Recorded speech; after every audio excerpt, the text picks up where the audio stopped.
सर्वप्रथम वंदौ भक्त भक्ति बुद्धि पाऊं, नरसी को इतिहास सुनाऊं। ग्रंथकार मंगलाचरण करते हैं और नरसिंह जी महाराज के जीवन चरित्र को प्रारंभ करने से पहले नरसिंह जी के 4 जन्म का, पूर्व के जो 4 जन्म हुए उसका पावन वृतांत श्रवण कराते हैं। ऐसा ये भक्त चरित्र है जिसको श्रवण करने मात्र से जीवन में भक्ति का बीजारोपण हो जाता है, जीवन में भक्ति का मंगलाचरण हो जाता है।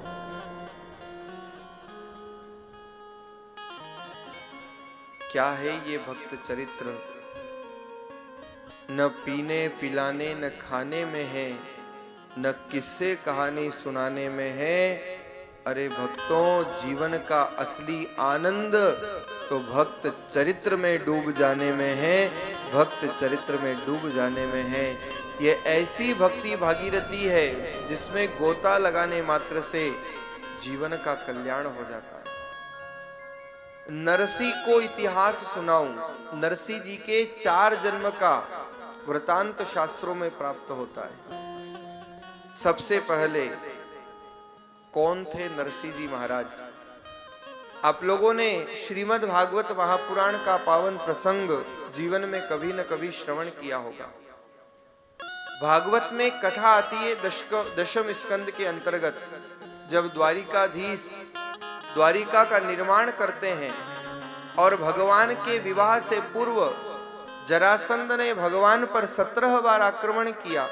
भगवान ने 17 बार जरासंध को परास्त करके पुनः लौटा दिया।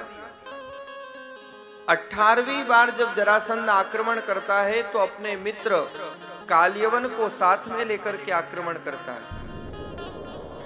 जब काल्यवन भगवान द्वारिकाधीश पर आक्रमण करने के लिए आया तो द्वारिकाधीश आज रण का मैदान छोड़कर के पलायन कर जाते हैं। लेकिन जब भगवान द्वारिकाधीश रण का मैदान भी छोड़ करके गए तो संसार में जय जयकार होती है। बोलिए रण छोड़ राय की जय। डाकोर में कौन छे? राजा रण छोड़ छे। रण का मैदान छोड़ करके भगवान पलायन कर गए।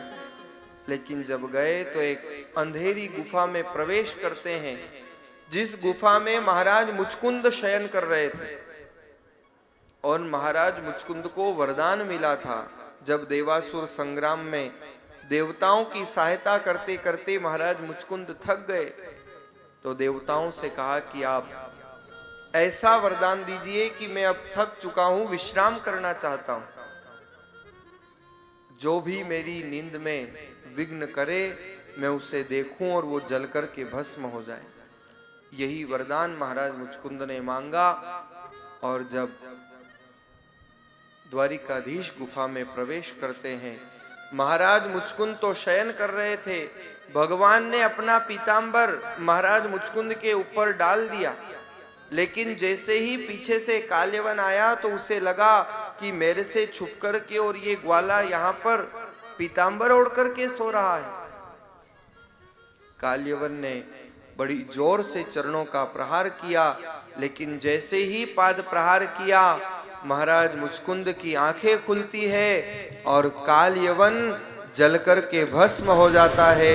देवता लोग पुष्पों की बरसात करते हैं, जय जयकार करते हैं। बोलिए द्वारिकाधीश की जय। महाराज मुचकुंद ने जब निहारा तो सामने काल्यवन के भस्म होने पर पीछे की तरफ द्वारिकाधीश मुस्कुरा रहे थे। महाराज मुचकुंद कोटिशः प्रणाम करते हैं, प्रभु ये आपकी कैसी लीला है, मैं कुछ समझ नहीं पाया।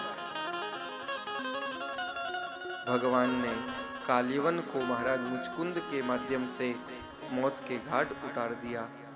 लेकिन द्वारिकाधीश से महाराज मुचकुंद प्रार्थना करते हैं, प्रभु अब बहुत समय से न जाने कितने वसंत मैंने जीवन के सोने में बिता दिए, अब मैं जागना चाहता हूँ, आपके चरणों की भक्ति करना चाहता हूँ।